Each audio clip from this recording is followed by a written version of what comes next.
Je m'appelle Saty Nelson. J'ai atterri à Grand Rapide après plus de 10 ans d'absence. Mon bagage cabine était plus lourd de dossiers que de vêtements. L'air à l'extérieur du terminal était froid et vif, de cette morsure hivernale du Michigan qui vous transperce jusqu'aux os. J'ai loué une voiture et j'ai emprunté les routes de campagne familières en direction de la petite ville où j'ai grandi. Celle où j'avais juré de ne jamais remettre les pieds. La maison de Pin Ridge Lane me paraît plus petite que dans mes souvenirs. Le même cèdre, la même large véranda que mon père avait construite de ses mains, mais les arbustes qu'il avait plantés avaient poussé sauvagement, étouffant l'allée. La boîte aux lettres ne portait plus notre nom de famille. Ma mère a ouvert la porte avant même que je puisse frapper. Elle paraissait plus âgée, ses cheveux plus argentés que je ne l'imaginais, ses épaules arrondies d'une façon qui m'était inconnue. Elle a tendu la main vers moi, les bras hésitants, comme si elle n'était pas sûre que je la laisserais entrer. Je l'ai serrée dans mes bras malgré tout. Elle sentait toujours le savon à la lavande, mais en dessous, il y avait quelque chose de rance, de lassitude. Puis Vance l'a suivi dans le couloir. Il était corpulent, non rasé, et portait une chemise de flanelle délavée dont les boutons étaient tendus. Ses yeux étaient rougis, son haleine déjà chargée d'une âcre odeur de whisky, alors que le soir n'était pas encore tombé. Il ne dit rien d'abord, se contentant de me dévisager comme si j'étais un intrus qui s'était trompé de maison. « Bienvenue à la maison », finit-il par dire d'une voix basse et rauque. Avant que je puisse répondre, sa main se leva brusquement.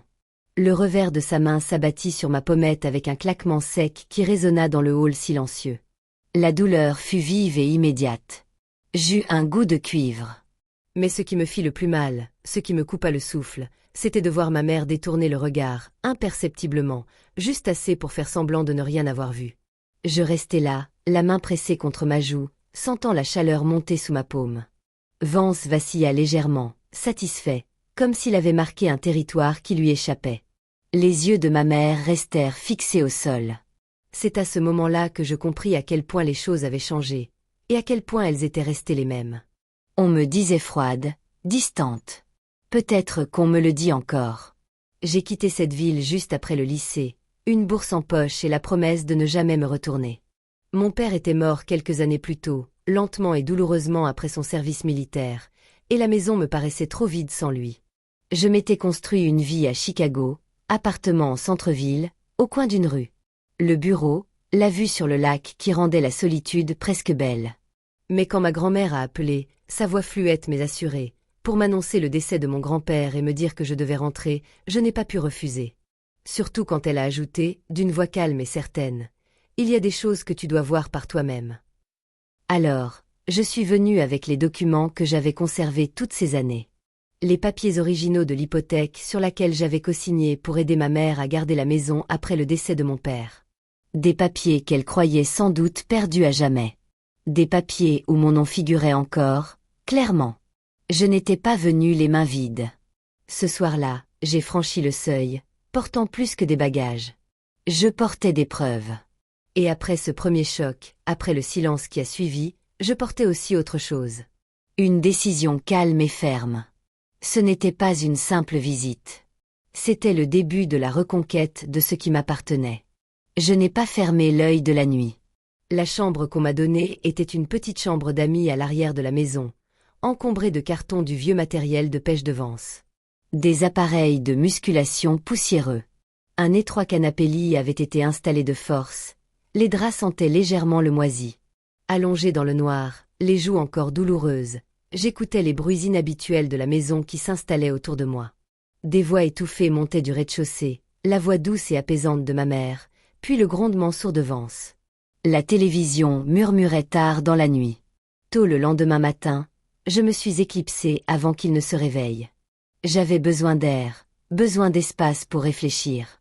J'ai pris la voiture pour aller au petit bungalow de ma grand-mère, à la périphérie de la ville. Elle m'attendait sur le perron, emmitouflée dans une couverture malgré le froid. Quand elle a vu la légère ombre qui se dessinait sur ma joue, ses lèvres se sont pincées, mais elle n'a rien demandé. Elle m'a simplement fait entrer, a versé du café et a fait glisser un épais dossier sur la table de la cuisine. Ce sont des copies de tout ce que ton père a conservé, a-t-elle dit doucement.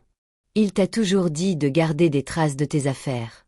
Je me suis dit que tu pourrais en avoir besoin maintenant. À l'intérieur se trouvaient les originaux dont je me souvenais. Les papiers de l'hypothèque datant de la maladie de mon père, l'accord de cosignature que j'avais exigé à 19 ans, juste après mon premier cours de droit à la fac. Il y avait même un mot écrit à la main, de la belle écriture de mon père. « Protège ce qui nous appartient, ça dit. » Toujours. Je suis resté plus longtemps que prévu. Nous avons regardé de vieilles photos, parlé du service militaire de mon grand-père, de la fierté que mon père avait eue pour cette maison après son propre séjour à l'étranger. Au moment de partir, le soleil était haut et mon téléphone affichait une série de messages manqués de ma mère qui me demandait où j'étais passé. En arrivant sur Pine Ridge Lane, j'ai vu le pick-up de Vance dans l'allée. Il était sur le perron, une cigarette à la main, me regardant me garer. Ma mère se tenait derrière lui, les bras croisés. « Où étais-tu passé ?» m'a-t-il demandé tandis que je montais les marches. Son ton était désinvolte, mais son regard évitait de voir grand-mère. Il a expiré la fumée par le nez. Je croyais que tu étais là pour la cérémonie commémorative.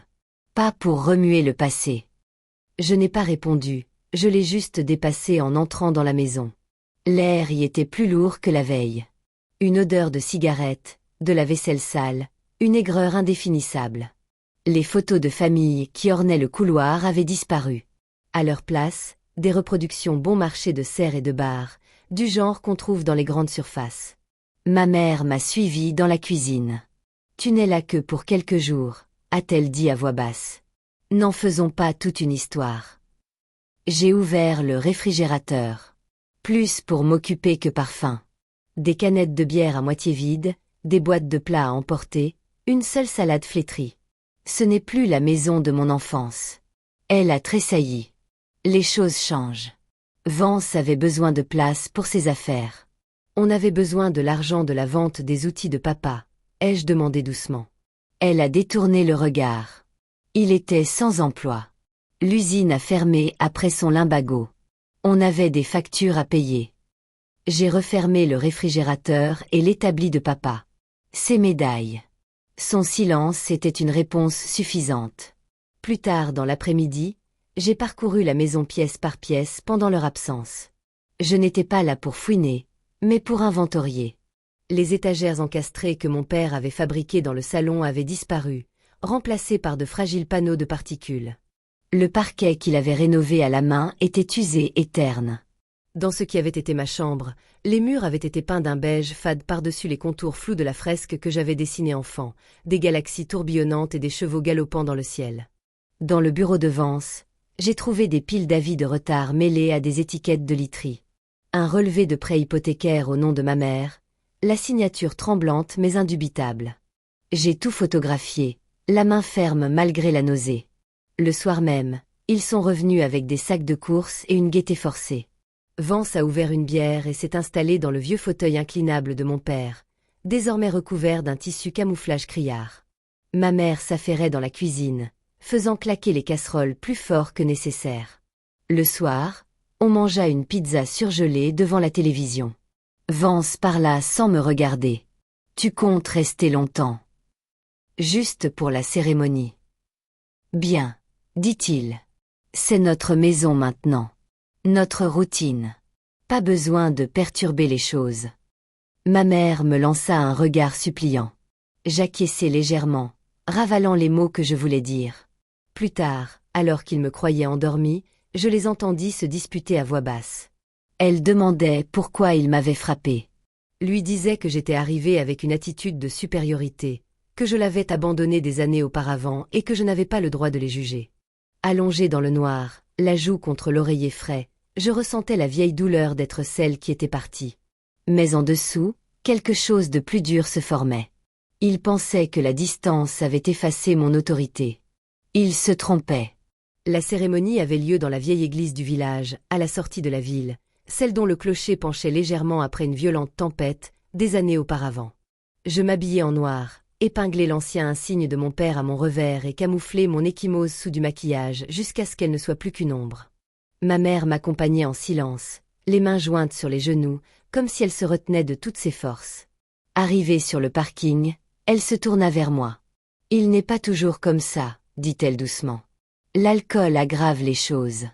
Le travail l'a épuisé. » Je gardai les yeux rivés sur la route.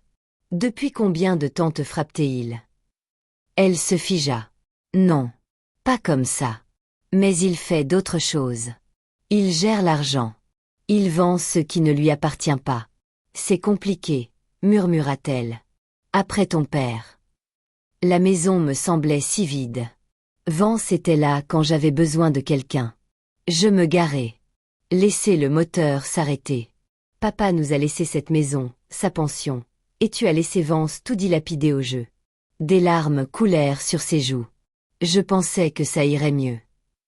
Nous restâmes assises là, à regarder les familles entrer dans l'église. Des gens dont je me souvenais vaguement de mon enfance, nous saluant d'un signe de tête et d'un petit geste de la main. Une vie normale, une vie stable.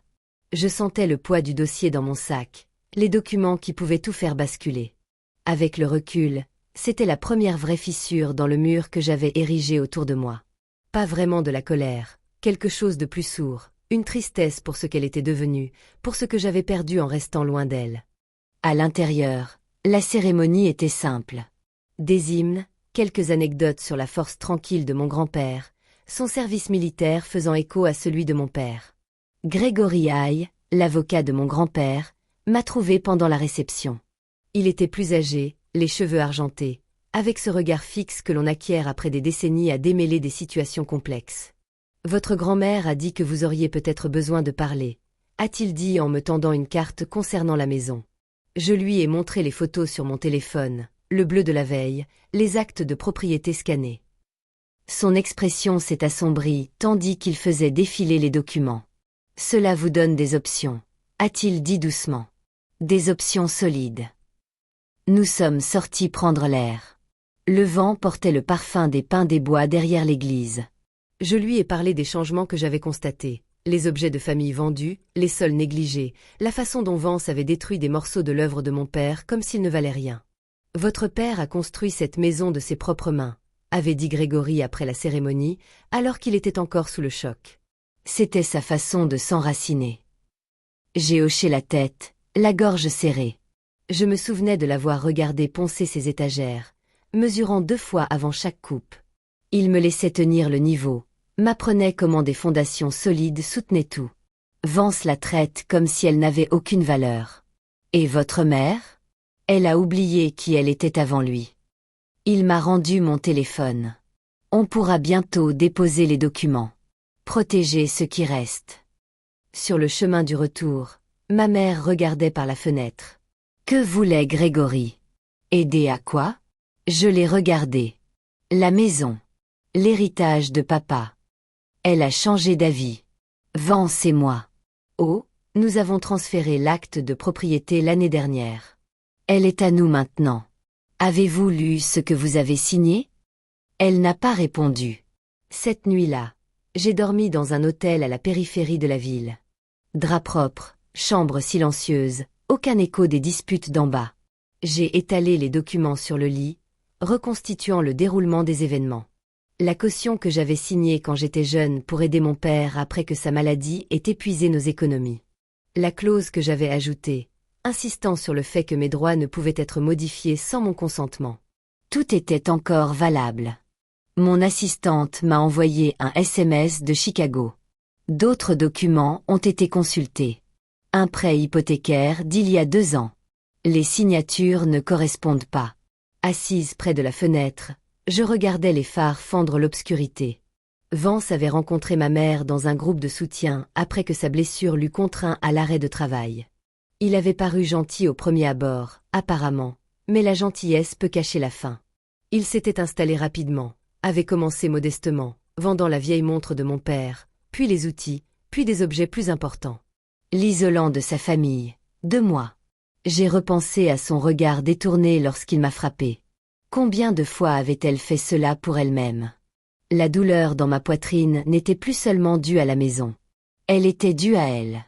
Pour cette femme qui m'avait élevée seule après la mort de mon père, qui avait enchaîné les doubles journées pour nous faire survivre.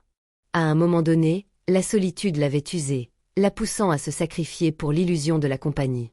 Mais la voir ainsi, de près, éveilla en moi quelque chose de profond. Non pas de la pitié, mais de la détermination. Je ne partirais pas tant qu'elle ne se serait pas souvenue qu'elle méritait mieux. Je n'ai pas tardé à agir. Tôt le lendemain matin, j'ai retrouvé Grégory à son bureau, dans le chef-lieu du comté, un modeste bâtiment de briques au store défraîchi et aux piles de dossiers qui sentaient le vieux papier. Il a examiné tout ce que j'avais rassemblé, les photos de Majou, les documents de prêt aux signatures disparates, les clichés de la maison à l'abandon. Son stylo tapotait régulièrement pendant sa lecture. C'est du solide, a-t-il finalement dit. Nous pouvons déposer une demande d'injonction aujourd'hui. Bloquons tous les transferts et l'agression.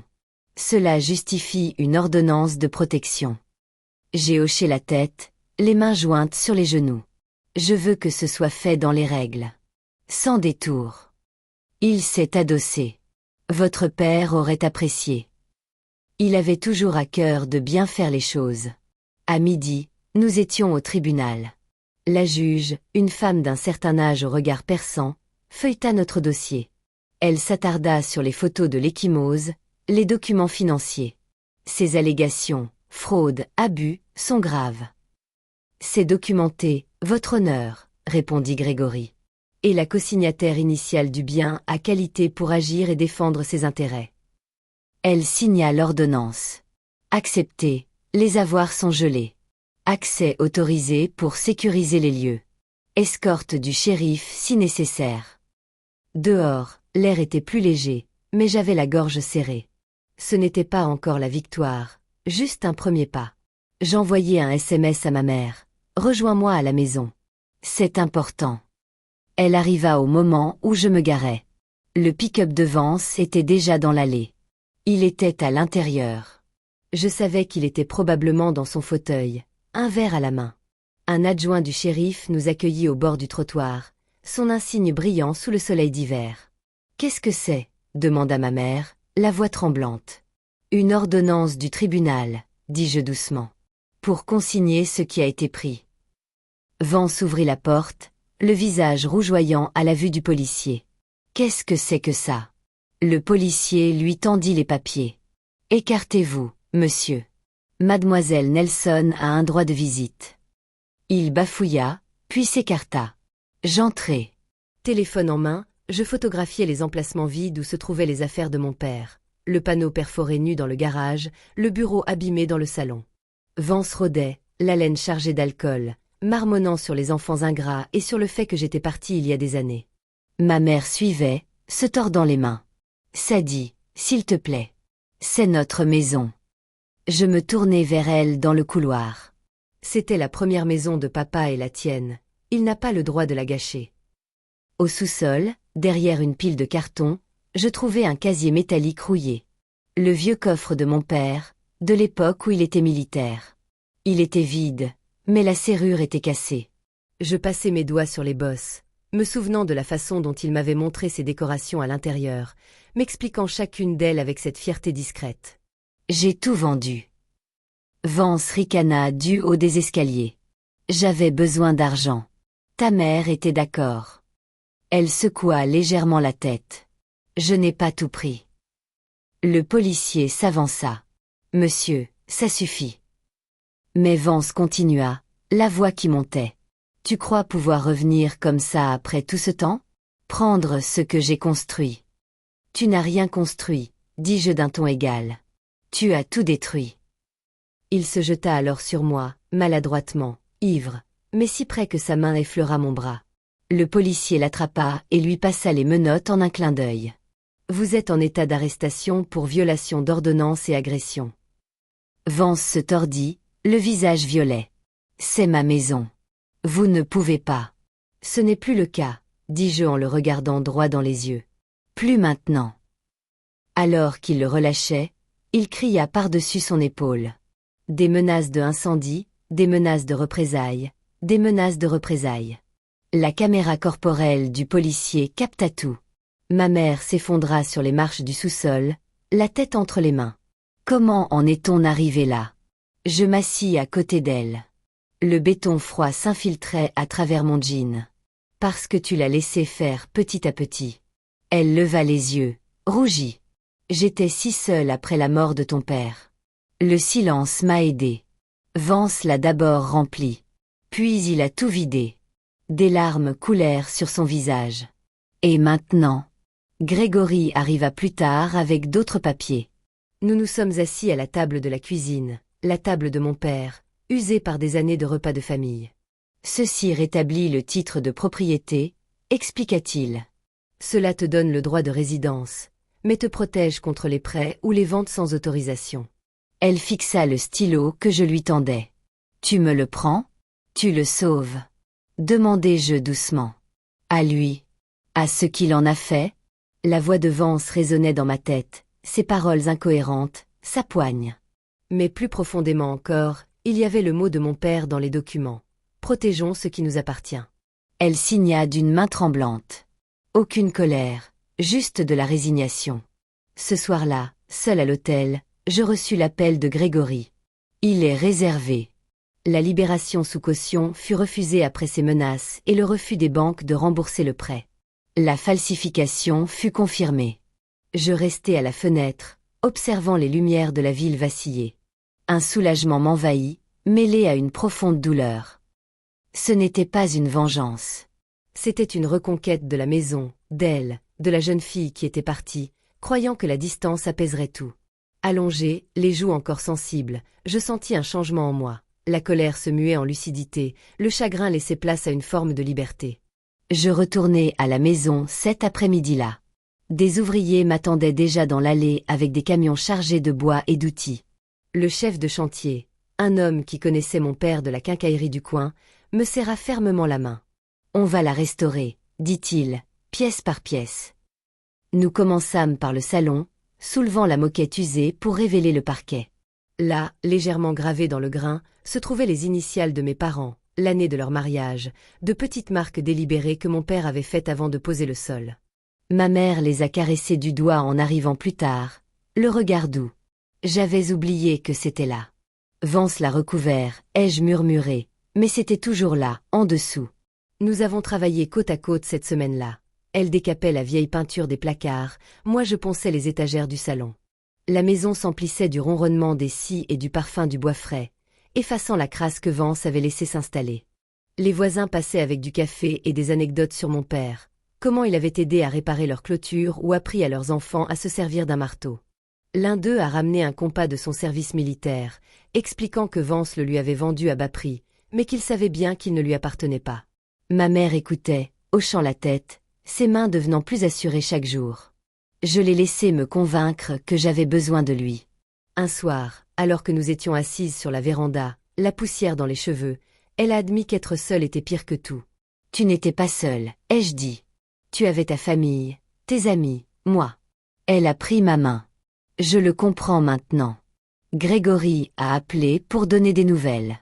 La confession de Vance au tribunal, le remboursement des prêts et des objets vendus.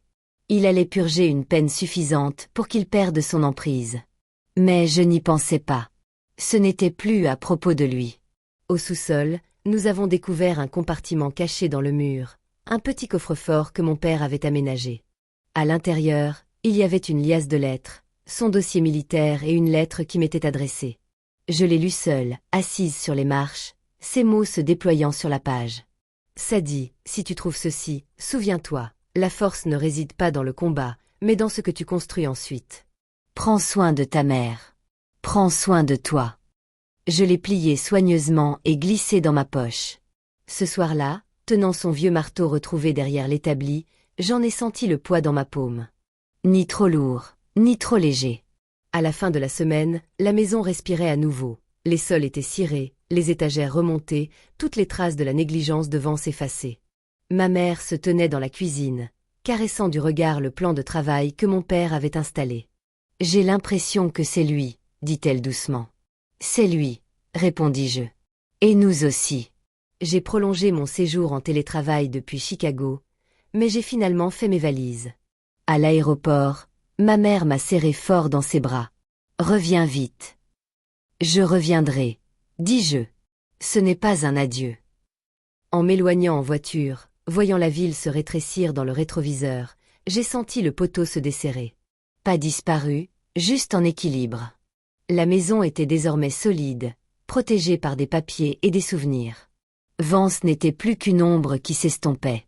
Ma mère reprenait pied, un pas silencieux après l'autre. Et moi, j'ai porté tout cela vers l'avant, plus forte, plus déterminée, sachant que parfois, rentrer à la maison ne signifie pas rester. Il s'agit de se souvenir de ce qui mérite d'être préservé. Parfois, tout perdre n'est pas la fin. C'est le début du choix de soi. Merci de m'avoir accompagné sur ce chemin. Chaque histoire nous rappelle que la force se cache souvent derrière le chagrin. Si celle-ci vous a touché, restez avec nous, car chaque histoire révèle une autre vérité du cœur humain. N'oubliez pas d'aimer, de vous abonner et de partager pour que davantage d'histoires comme celle-ci puissent atteindre les personnes qui en ont le plus besoin.